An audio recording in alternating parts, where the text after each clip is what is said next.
I tell you. Yeah, one glove on there. Hey, did it really? What was up with the one glove? Yeah. Well, because I caught a ball every time I went on the field, as a holder and as a punter.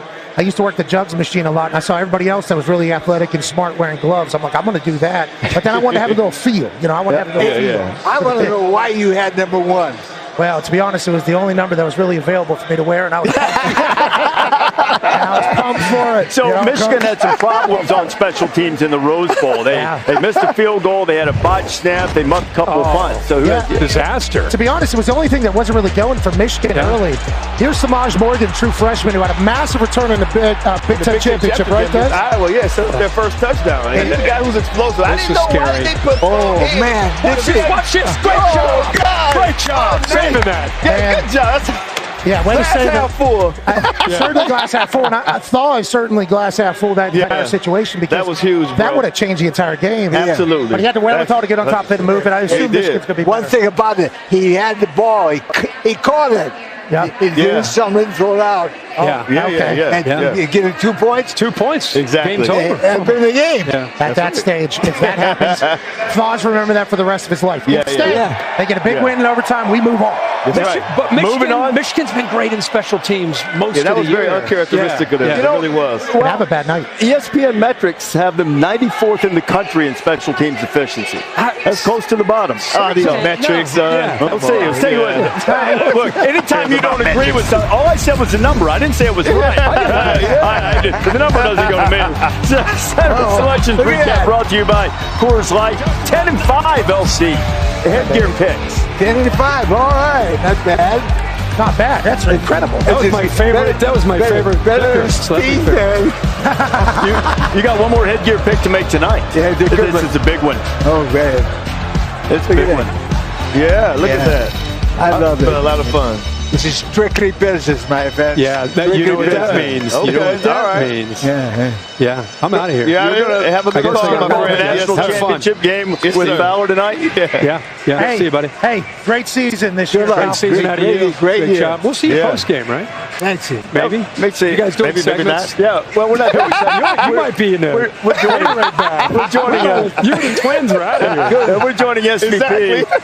Tell the commissioner I said. All right, Kirk. Have a good call tonight. I'll see you in August. Tell the commissioner I said hello. I will. That's the next time we'll hear from Kirk. See you in August. Have a great call tonight, my friend. Let's go down to chess.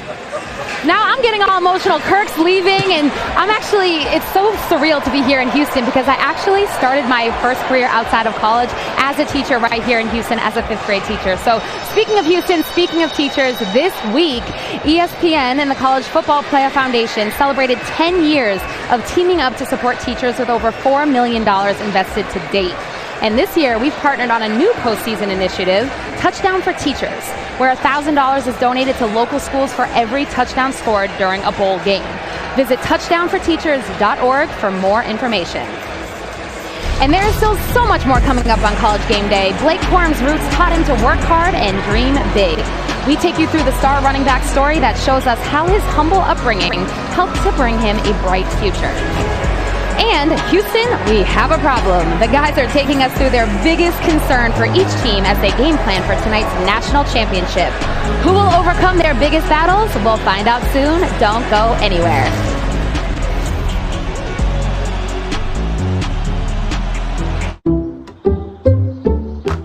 Some people just know that the best rate for you is a rate based on you with Allstate.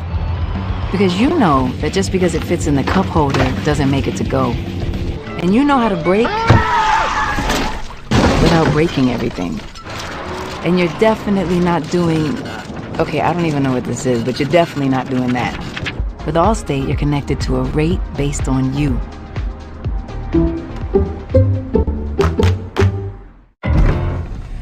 A car is a car. Is a spa. An office. Hi. Hello. A cinema. So automated. Yes, the definition of a car changes. But one thing stays the same. It's a Mercedes-Benz.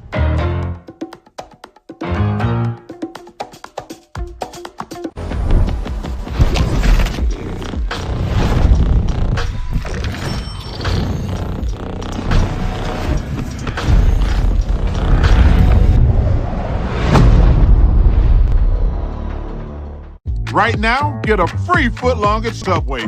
Like the new Deli Heroes. Buy 1 footlong in the app, get 1 free. It's a pretty big deal. Kinda like me. Order in the Subway app today. With the Game Time app, I paid 60% less than this guy. What? And it's not just sports tickets. It's also concerts. Performances, too! Oh, come on! Download Game Time. Last minute tickets, lowest price, guaranteed. As the world keeps moving, help prevent COVID-19 from breaking your momentum.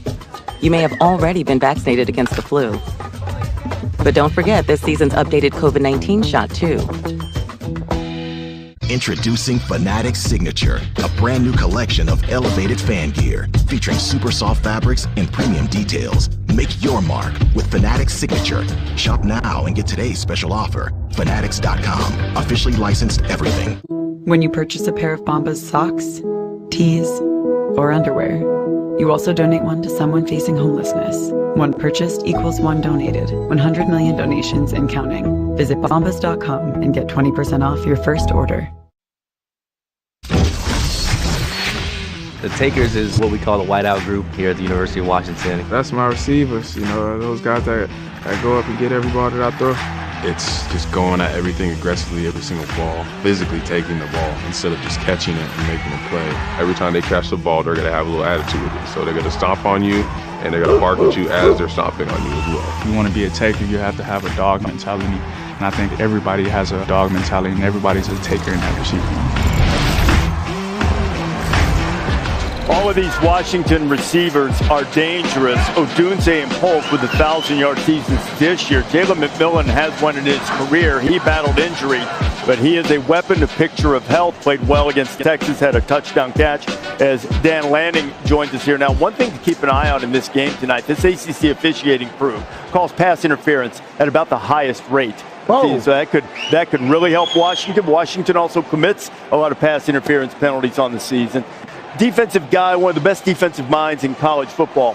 What is it about Washington's offense that will put so much pressure on Michigan tonight? Yeah, I think they make it really hard to play zone defense. And it starts with the amount of stacks and bunches they create. They're top in the nation when it comes to that. And then they shift in motion, so it's hard to pick out a guy that you want to take away. Michigan likes to play a lot of cover 2 or roll up on good wideouts.